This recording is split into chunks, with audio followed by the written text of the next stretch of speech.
Say hi. Hey, sit. Hey. Hi. What do you think? You like the coffee patio? Hi everybody, I'm Taylor.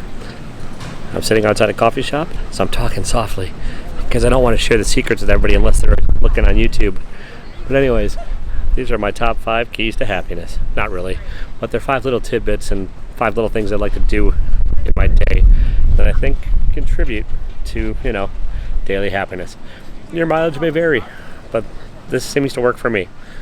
Number 1, coffee. Yes, caffeine, the dark nectar, whatever the heck you call it. It's delicious, it's nutritious. Okay, it's not nutritious, but it's delicious and it's essential. Starting the day or having some in the middle of the day or at the end of the day, that's number 1, coffee. Number 2,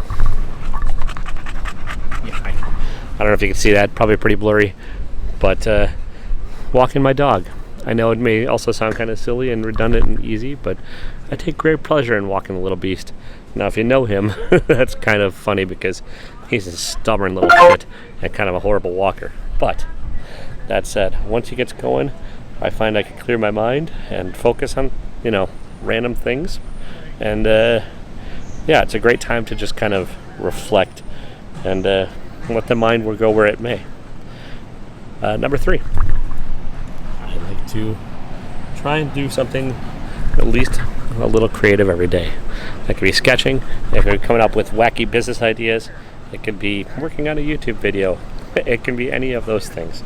But that's I think if I try and do at least a little bit of that every day, it leads to a better day. I made a piece of art every day for a year, and that was a little bit too much and got to be a little too intense.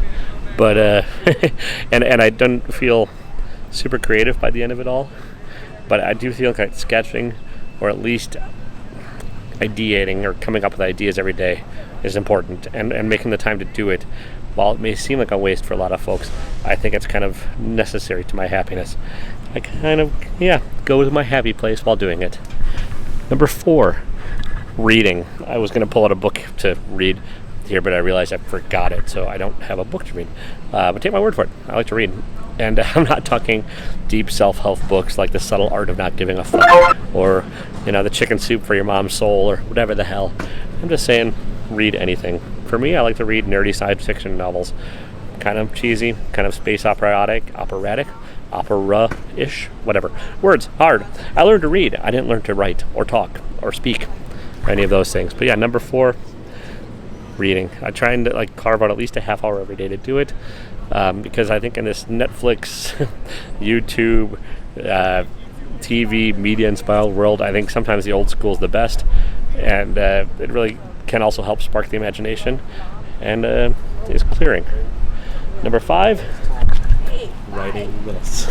I'm talking to random strangers. Hi guys, how you doing? But I think writing a list of what to do during the day, and not a crazy long 40-item list, but a manageable 3 or 4-item list every day, really helps. It helps you focus. I like to do it at the end of the day right before I go to bed, so this is not today's list. That was just random crap I wrote down. But I think having a list of what to do the next day, top 3, and it doesn't have to be crazy intense or crazy unattainable. I think that's sort of the point. If I come up with something that's manageable, it helps me focus and do it, and that focus again helps lead toward happiness. Now, I'm not saying I'm the happiest son of a bitch in the world. Probably far from it, but I'm trying, and I think so far it's working. If I tell myself I'm happy, I become happy. It's one of those wacky, fake it till you make it / you are what you say you are things. So there you go. That's this week's video in one take, and I know it's a short one, but I hope y'all doing well, and I'll talk to you next week. Thank you. Bye.